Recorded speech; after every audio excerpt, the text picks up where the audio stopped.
Hello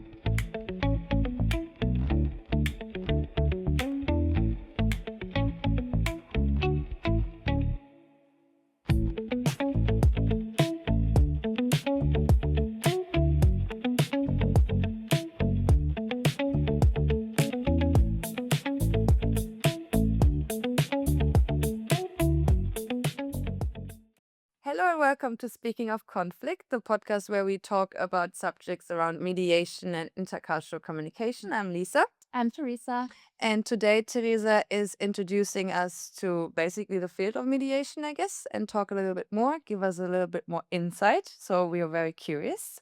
So yeah, take the lead. Exactly. So basically, the field of mediation is very broad, and there are different studies, and there's also different approaches. So it comes originally from the field of law, and it's basically a different concept of instead of fighting with each other, finding a solution that fits for everyone. And that's the general idea of mediation, to create win-win. So a solution where I do not win over you or you win over me, but where we both basically have a good result. Kind of like a de-escalating perspective on fighting. Yeah. So instead of like that just one wins, kind of breaks it down a little bit and then see how we can all win. Exactly. And so today we will actually look at one specific method that I think is quite easy to remember, because there are some methods that say it's 12 steps, it's 14 steps, and this is like a short process that is quite easy to remember. But before we dive into that, I want to ask you, if you would solve a conflict, what would you do? What would be maybe your approach? And maybe you also have an idea of, I wish that would be something that happens more often by solving a conflict. If it's like in the example, I need to solve the conflict between different people, or I'm Let's say part you of are it. in the workplace and two colleagues are in a fight, and you Ah. wanna And I want to kind of, okay. Well, I think for me, probably very personally, I would like talk to both of them first, because like I think in every kind of field, if it's with friends or in workplace, everyone has their own perspective and will tell you a completely different story. Like, so like if you're convinced already by one person, you can never ever solve a problem or a conflict. So I think like I would listen to the both of them, try to figure out like what they're actually telling me, also to what degree, what is kind of like the, when someone feels offended, how strong it is, and then literally say like, maybe you should try to speak together, or if you need me, I can try to be there with you. Like very breakdown. I think it would more like listen to them and then try to bring them together. In case they need me, I would be there, and if not, I would not be there, because sometimes also people need their little bit of space and privacy to talk about stuff. So yeah, I think the 2 things or 3 things, whatever it was. Yeah. Actually, that's you mentioned two very important points. So first, basically what you described is you accompany them. You are not the judge. And I think this is the mindset of a mediator as well. You are not judging who wins, who is good, what's the approach. You're just there to help them find their solution. So this one important point.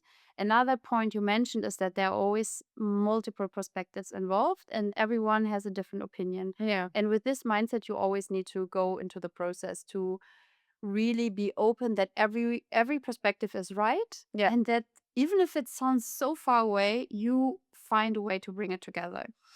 And before, I want to give you a story of the two sisters. It's a story that basically sums up mediation quite well. So imagining two sisters fighting over an orange. You only have one orange, both want them. And then people ask like, what shall we do? And I don't know, what would you do? They would ask, why do you fight over an orange?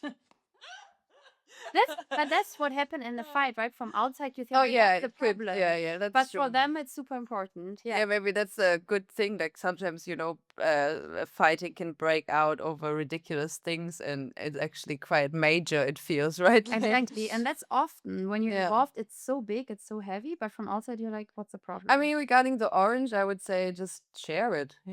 Like I mean, because it's like you can even cut it in half, and everyone can eat a half. That's a very common answer. Problem is, They don't want to share. yeah, they say, but I don't need a half orange, I need a full orange. And then there was one person who said, why do you want the orange? And the why question is one of the most important questions in the process of mediation. I will come back to that later. Because the answer was from the older sister, I want to bake a cake. I need the whole peel of the orange to create to bake the orange cake. And the other one, I'm sick, I'm thirsty, I want to have fresh orange juice, and with half an orange I cannot fill up a whole glass. So basically, they could actually have both what they want. Exactly. Okay, And that's the outcome. So first the one sister takes off the peel, bakes the cake, then hands over the orange to the other sister. She takes out the juice, and both of them have 100% of what they want without sharing and cutting it in half. And that's the idea of mediation, to ask why is it important to you? What's the reason behind this? What's your purpose? What's the thing you actually want? And to dive so deep that you figure out what you want is not the same.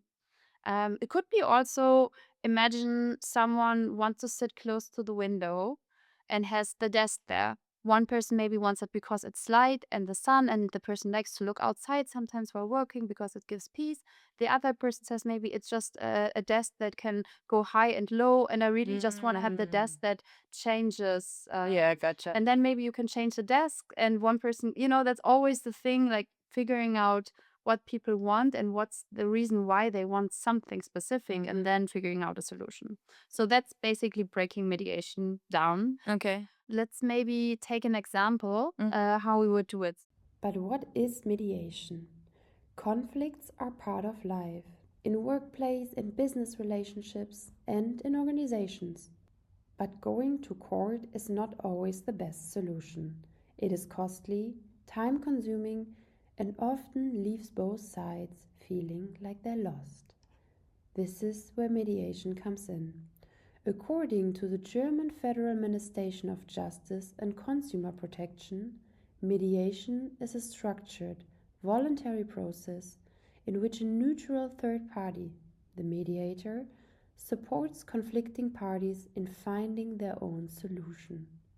Crucially, the mediator does not decide, the parties decide, and that makes all the difference. The ministry outlines 5 key phases that define how a professional mediation process unfolds. First phase, setting the stage. The mediator begins by explaining the process and ground rules. Both parties learn what mediation is, what role the mediator plays, and what they can expect. Together they assess whether mediation is suitable for their conflict, and if so, they sign a mediation agreement to formally begin. Phase 2. Identifying the issues. Next, the parties collect and organize the topics that need to be resolved. What are the key issues? Where do they agree and where do they differ? This phase brings structure to what often feels like an overwhelming situation by prioritizing which topics to address first. Phase 3. Working through the conflict. This is the heart of the process. Relevant information is gathered, and each party has the opportunity to share their own perspective and truly understand the perspective of the other. Eventually, the focus shifts from positions to needs and interests. Instead of asking, "What do you want?" mediation asks, "Why do you want it?" And that shift opens the door to real solutions. Phase 4. Finding the solution. With a deeper mutual understanding in place, the parties Now develop options for resolving the conflict. These options are examined for practicability and feasibility. Partial or temporary solutions may be tested before the comprehensive agreement takes shape. Phase 5. Reaching the agreement. In the final phase, the parties review the full picture and put the agreed solution in writing. The written contract is reviewed carefully and then signed. This binding agreement marks the successful conclusion of the mediation process. What makes mediation so powerful is not just the outcome, it is the process itself. Both parties are heard, both parties contribute to the solution, and because the solution is their own, they are far more likely to stick to it. Mediation is not about winning or losing, it's about moving forward together. Basically, you figure out what's the topic you want to discuss generally. Not like in total detail, but you collect broader topics that you want to discuss. Could be, let's take the desk situation again. What do you want to talk about? And then they say, who sits where? Maybe that's the question. Or who, how can we arrange the seating that everyone is happy? That could also be a question. It wouldn't be helpful to say who gets the desk at the window. Oh yeah, Because then if you raise the question that way, always someone will feel like it's losing. Yeah. So when they say, describe you the situation, you as a mediator have to frame it also in a way that it gives open space to develop a solution. If the question is a yes and no answer, there's no space for development. Of course. So that's the first part. Then the second one basically means like you really go deeper from that broader perspective and figure out what's behind that. So maybe it's not only the seating situation, but also the situation with who gets the desk. And then you figure out already that there are some other topics. So kind of like the deeper steps to the first one, and kind of that, like all the little arms that are connected to it. Like when you, for example, have this one with the desk situation, you look at what all leads to the desk situation, or where are different people struggling with this. Could be like, do you think, I feel like always that person gets what they want. Exactly. Right? Like stuff like this. Also, when you start with like what are the main topics, maybe they are listing 3, and normally they are somehow connected. This is why it also doesn't really make sense to only stick to one topic, but mix them up, because sometimes you find on the way already a solution for the other topics while you discuss only topic A, because they are somehow connected often. Not always, but often. Gotcha. And then the most important point of the mediation process comes finding out the positions or intentions behind what you say, right? Let's say you say, I want to sit at the window. But what I really want to figure out is, why do you want to sit at the window? Okay. What's your intention? What's your what's the actual purpose?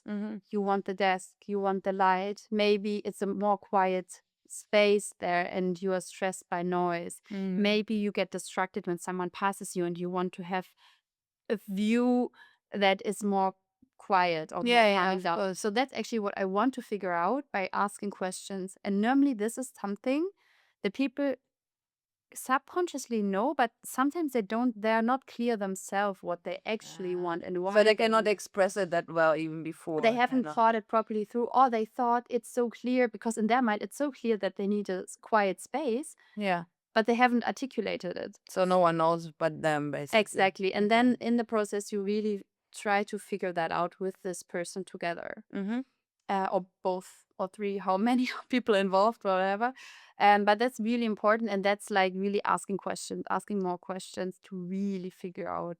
And like you said, maybe there's also part of the person who says, I want a quiet spot, but also I don't want that the other person already gets again what, because maybe the other colleague has been in the company for 20 years and you feel like this person always gets, and then you get stubborn, even though it doesn't really make a difference for you whether you get it or not, or the other person, you may not even lose something, but you just don't want the other person to win. Yeah, because you already feel so unfairly treated maybe from the weeks before, so you have some resentment and you're a little bit angry and you just, out of principle, you don't want the other person to win. Like, exactly. Yeah, okay. And then you need to figure out, okay, how can we create maybe some new feeling of fairness?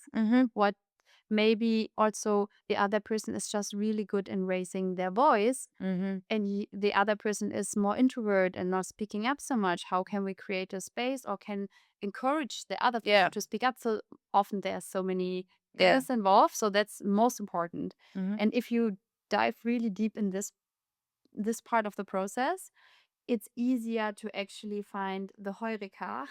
And that's basically where the ideas come, where you have a good idea. You're like, oh my God, that's the solution. Because maybe on the step you already have small solutions, but maybe they're not perfect.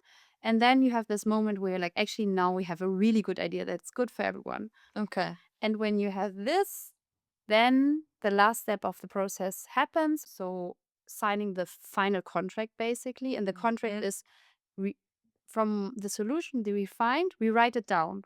Who has to do which task, when, what. Okay. So we trying to create accountability. And because I think this is underestimated in the process, because it's not easy to find a solution, but it's possible, right? Mm-hmm. But to put it into practice and keep track of it, that's the most difficult part. And it could be that we create a solution, we create a contract, we know that's the outcome, we are testing it, and then figure out if we need to adjust it. So Gotcha. then afterwards we have to also keep track of it, basically. But the keeping track of it is not even completely described in the process. I mean, maybe even this kind of like having kind of this feedback or the evaluation, if it kind of working with the accountability, I feel like it's a little bit kind of the responsibility of the people who do the mediation and not so much of the mediator, maybe. Like, I mean, I don't know. It depends on the depends process. also on the mediator. Of how course, I mean, they work. can also say, hey, we speak back, like we speak again in 2 weeks, let me know how it is. But I guess from the process, when you are with them and working with them, you have kind of these, in that case, 5 steps. Now that I thought about like the different steps and your work as a mediator, maybe you can share some interesting details in regards to what is your opinion, like what is the hardest step for your clients in a mediation, like through all of this? It's a very good question, and I'm very sorry to tell you it depends. But what often is a situation is being open to get a new perspective of the intention of the other. So normally we go into a fight and we think we know why someone behaves that way. What's their intention? They want to hurt us. They want to be mean. They are self-centered. Like all those we accusing someone else to think or behave because of. Yeah, and also it's a little bit, I guess, negative connotated, right? Because like, okay, she behaves because she's actually self-centered. Yeah. She or he is doing it because he is just like taking advantage. It's kind of fitting our picture of this kind of fight of The person only wants money. The person only wants this. The person is like this. Also, problem. I think I will do an extra episode only on this psychological phenomenon, why we do or think that way. But we put behavior to a personality. Oh, So yeah. we think you are that way. So you are a latecomer. It's not like you came late, but you are a latecomer. Like it's your personality.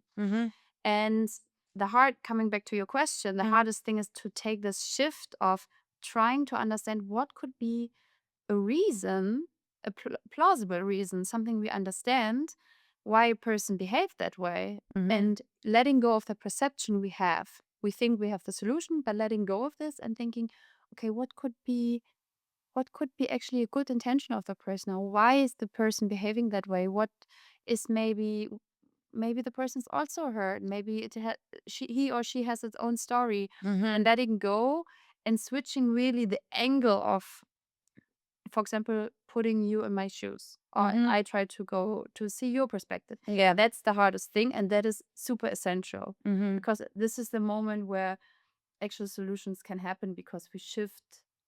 Yeah, and also we are kind of open for someone else's perspective, right? Because I guess like what everyone knows through any kind of fight, if it's in the workplace or not, is when we experience something bad, like from someone else, like a behavior, we kind of just come up with our own explanations that are often kind of already not opened, right? We are like, okay, she or he just did that because he or she is, in this putting it on personality and not maybe like, okay, I know right now that person is struggling or has like a tough time back home or is sick or all of this kind of stuff. And I guess I think for all of us, it's the hardest to kind of say, okay, well, that's my perspective, but I'm very open to listen to yours because you might see it or you probably see it very different than me.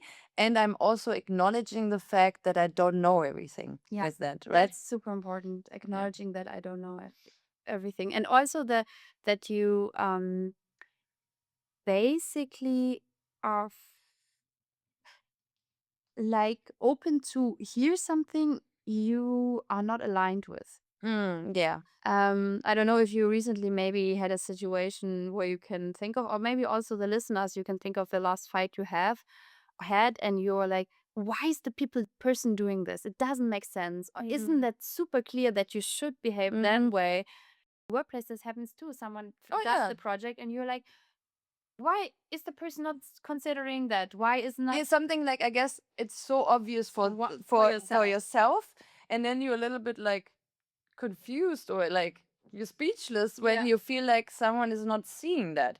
But also maybe that's relevant for everyone who comes new into a team, because at the end, when you enter a new team, a new workplace, maybe a new work field, you're literally clueless. Right? So you need to learn everything from scratch, even if you're very like advanced in your knowledge in some things in your old team, and then you come to new people, a new working system, new routine, new behavior, new people, and literally you need to learn how to behave, what to do, how things are going. And I think to break it down, of course, even if you are a team and you know each other for quite some time, everyone has their own perspective on things. Everyone has their own routine in how to work things or deal with their, like even with the desk situation, maybe it's just like, okay, I see no one is saying anything. I'm the only one that is a little bit bothered because I need the desk over there. So I will voice that, and maybe I get that because no one else is voicing anything. So in your perspective is, okay, then there is no one, right? Like who wants the desk like me. So I think like to break it down, I guess also in every fight, you can always, when you feel irritation or confusion moments are happening a lot of times, just hold on a second and just think, okay, I see that like this, but probably the other person sees it differently, so I think that's kind of a good advice, to try to be open for a second or a minute or an hour or whatever, and either observe better or directly ask a person, or, like kind of like, hey, I feel like I wanted the table, but I felt a very weird vibe afterwards with you. Was there an issue or something like this? I mean, that is kind of describing a situation where it's just an issue with the desk. If it's a general fight, it's a little bit more complicated. But if you, maybe that's a good tip for everyone, if you cannot do it yourself, like you could just hope you have good people around you in your environment who maybe do that for you, like to say, okay, I'm listening to you, I hear you, but could that be that that person just wanted this and this or behaved like this because of this and this?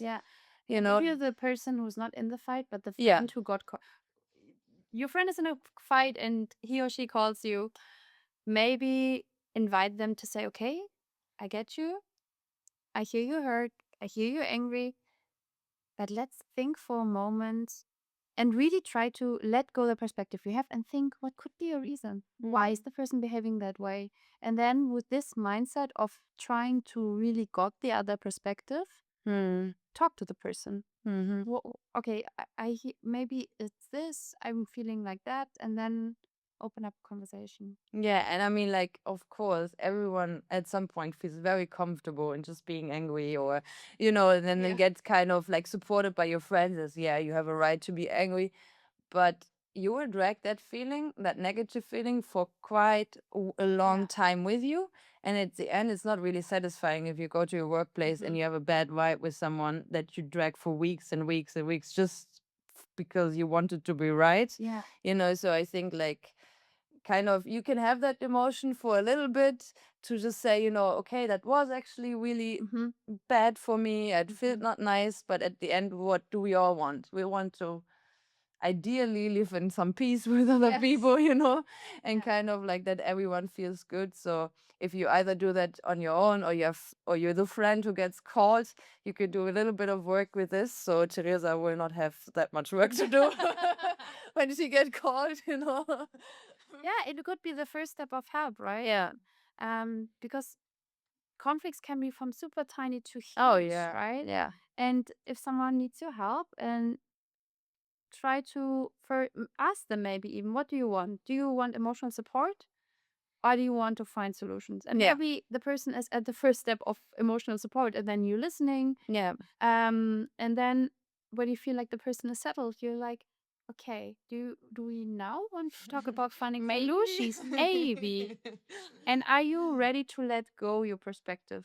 Just for a moment, just try it. Yeah. It's not like you cannot go back with it, just try it. And it doesn't mean you don't have the back of like your friend, right? Like you always support your friend or like your colleague and so on. I guess it's more like a help to develop out of the situation at the end of the day, right? Like it's you want to feel better. It's always better to be in an environment that is not hateful.